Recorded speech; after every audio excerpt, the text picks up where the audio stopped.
Yo, what's up? I'm QRS Terry, and today I want to talk about Nvidia's Q2 earnings report. It was very futuristic to say the least, and it's given us some insights into the future. As you know, every day I ask myself, what's the future? And I take detailed notes and store them in a journal. Today, you can access all of my insights that I'm not going to present in the video because there's just so much to take away from this at everydays.wtf. Again, that's everydays.wtf. If you want to be a future thinker, there's no better place to be. Check out the site. But with that being said, Nvidia is all the talk, all the craze. Everyone has questions about it. Some people are doubting it. Other people are, paying for some of the doubts that they had because they definitely did their thing in the last earnings report, which was yesterday. They discussed their earnings, and one of the things that really excited me was $6 billion in pure profit. They did about $13 billion, or a little over $13 billion in revenue, and again, $6 billion of that was pure profit. So how did they do it, and what can we learn about the future? I want to cut to a quick clip from the earnings call where they discussed the revenue. So we're going to get into that right now. Exceptional performance.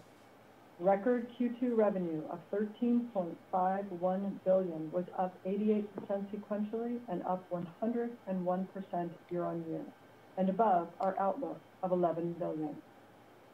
Let me first start with data center. Record revenue of $10.32 billion was up 141% sequentially and up 171% year on year.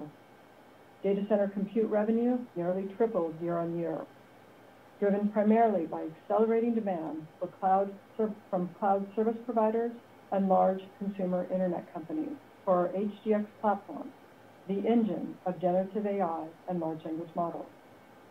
Major companies including AWS, Google Cloud, Meta, Microsoft Azure, and Oracle Cloud, as well as a growing number of GPU cloud providers, are deploying in volume DGX systems based on our Hopper and Ampere architecture Tensor Core GPUs. Now, that's a earnings report. These things are not that spicy. They're kind of boring, which is why you have analysts and people that, try to transcribe and translate what's going on. I'm not a Wall Street analyst, but I am a technologist, and I do care a lot about the future of technology. So what I'm going to do is I'm going to full screen this report. This is right from Nvidia's quarterly earnings report, and what you're looking at here is some of the consistencies and inconsistencies in the report. Now, the biggest inconsistency, the reason why it is $13.5 billion in revenue, is because the data centers just surged. And why is that? That's one of the things I was looking at. Beyond that, if you look at all the numbers, Nvidia had a pretty standard quarter. I mean, there's growth, of course, but there was nothing that was over the chart. So I wanted to go a little bit deeper into this whole data center question, and I'm going to cut to a segment here because it's the cloud service providers that are really showing us a bit of the future. So we're gonna cut into that segment. Our large CSPs are contributing a little bit more than 50% of our revenue within Q2, and the next largest category will be our consumer internet companies, and then the last piece of it will be our enterprise and high performance computing. And this is crazy because when you think about Nvidia and cloud service providers, the interesting thing to me is you have this company that literally transitioned from every single technological wave in the last, let's just say 10 years.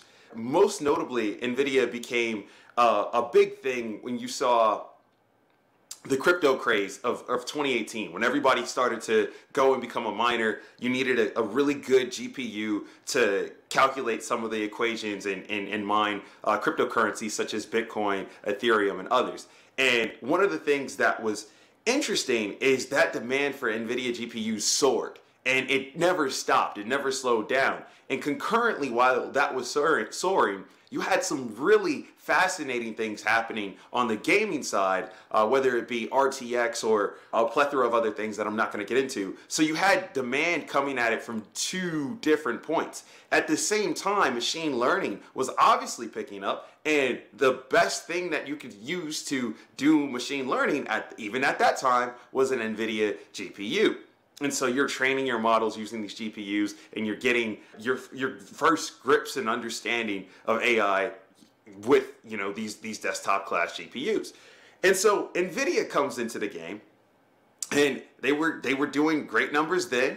Then, you know, 2020 comes around, the pandemic, everyone's at home, everyone wants to play, everyone's on their computer, and gaming interest soars. And so there's a shortage of chips, and everyone felt that. Nvidia also felt that. Profits were also through the roof. What nobody predicted was the cloud service providers getting to a point where they needed to change the entire infrastructure because they need to support all of these applications. One of the things that I was super fascinated by was Meta's transition to this. I'm going to go into that clip now. Meta recently highlighted that since launching Reels, and AI recommendations have driven a more than 24% increase in time spent on Instagram.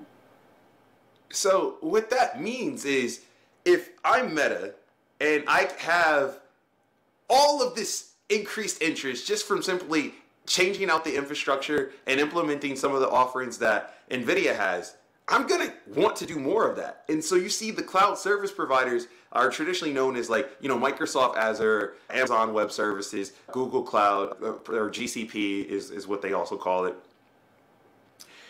You have those companies, and they also serve other companies. Nvidia talked about partnering with Vmware. Vmware is essentially the operating system to all of the enterprise large companies. It's like what they run on. And so if Nvidia makes that partnership, now they're empowering. If they have forward-leaning statements like what Meta is seeing from the increase, if I'm their competitor, I'm going to want to get in on that action. In order to get in on that action, I'm going to need the Nvidia treatment. And that looks like some of the offerings that they have. Is this sustainable? I've got one clip from the earnings call that talks about that. I'm going to get into that right now. Thanks for that question regarding our supply. But yes, we do expect to continue ramping our supply over the next quarters as well as into next fiscal year. In terms of percent, that's not something that we have here. It is a work across so many different suppliers, so many different parts of building an HDX and many of our other new products that are coming to market. But we are very pleased with both the support that we have with our suppliers and the long time that we have spent with them improving this supply. So as you can see, there's a lot to glean from Nvidia's call. I'm curious as to what the road looks like ahead. Obviously, they've got a really good baseline for, you know, supplying their suppliers with the chips, and their suppliers that give them the components to get the chips and the infrastructures that they need. They seem to be confident in being able to supply for the next few years. And that's big when we're in a drought or a chip shortage, and even their closest competitors are still very far behind. The things that I think that are interesting about Nvidia as we think about the future is their ability to be nimble. They have literally jumped around with the cool kids on the block in AI, and now they're jumping around with some of the biggest players in the infrastructure space. And they seem to be able to use the insights they're getting from the cool kids, whether that be the AI experts and machine learning programmers or the gamers, and seeing some of the innovation that can be had when you optimize a cloud. Because, you know, they've got Nvidia GeForce now, which is largely one of the cooler implementations of cloud computing, and definitely a glimpse into what all of us will be participating in the next like 10 to 15 years, once I think we hit that inflection point. But that infrastructure has to exist. They have to have that demo, and they need kind of the thought leaders in the programming side, in the technical space, to kind of show them the way, show them what's needed, what's not. And they've done that with their GPUs. They're doing it in cloud. And I mean, the challenge here is, can they keep the momentum up? Can they keep the supplies? Can they keep all that stuff going while it's good, or is this just, you know, a monumental quarter that, you know, no one will ever see again? So, I mean, they've got a lot to just process here. And I think that they're doing a good job for what they have and what they're doing. I'm going to be talking about Nvidia a lot, and there's a lot to be learned here. I can't get into all of my takeaways. I don't have enough time, and I need to finish writing, but I'm going to share the rest of the things that I have on Nvidia in this earnings call over at WTF. For those that don't know, every day I ask myself, what's the future? And I take detailed notes and store them in my WTF journal. You can find that over at everydays.wtf. Again, I like to think about the future, and there's a lot of people over there that also like to do the same. And until then, I will catch you in the future. And if you have any questions, you know where to find us.